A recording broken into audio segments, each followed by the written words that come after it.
Hello good morning, मैं Pravish Sharma. Language across the curriculum के अंतर्गत आज हमारा टॉपिक है प्रथम भाषा का अन्य विषयों के साथ संबंध। प्रथम भाषा का अन्य विषयों के साथ घनिष्ठ संबंध है।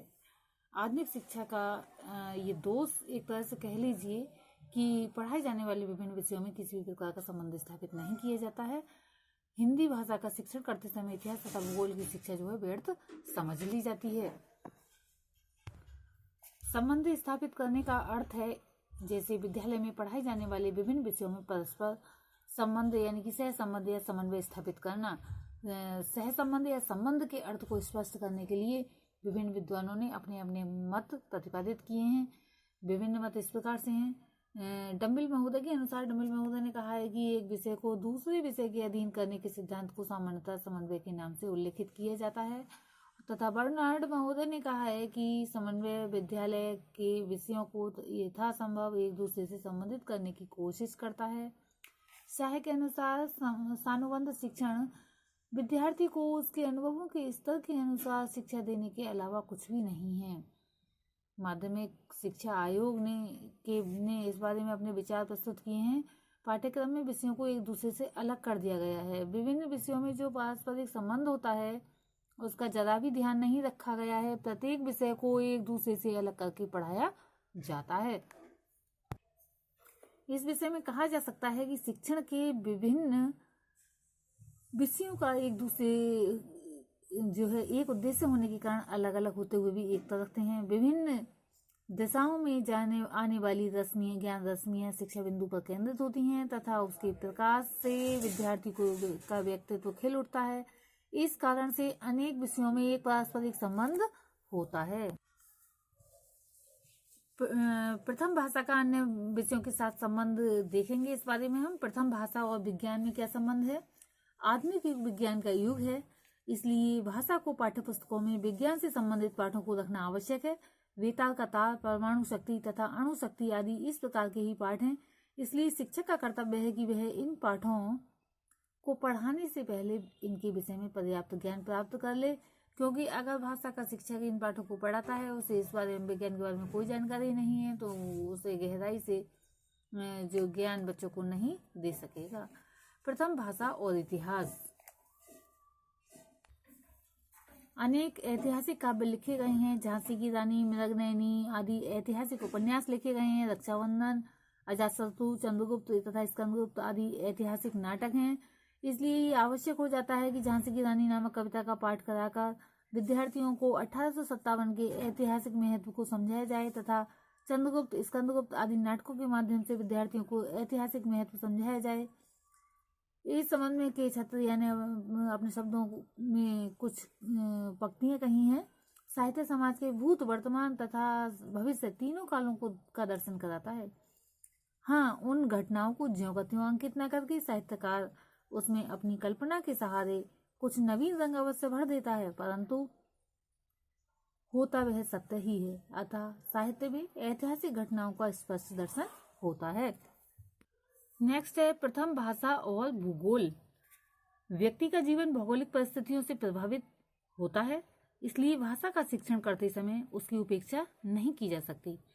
गद्य के अनेक पाठ भूगोल से संबंधित होते हैं, जैसे हिमालय पर्वत, नदियां आदि या वृक्ष, पेड़ पौधे से संबंधित ऐसे पाठों को पढ़ाते समय भौगोलिक वर्णन करना आवश्यक हो जाता है।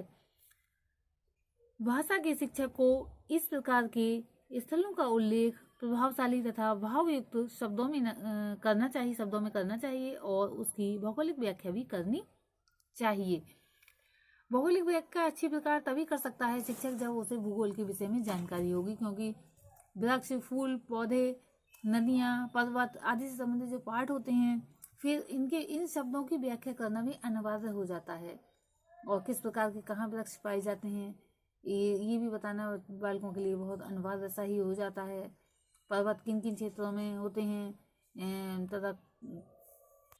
तथा मौसम के विषय में भूगोल का ही ज्ञाता जानकारी दे सकता है।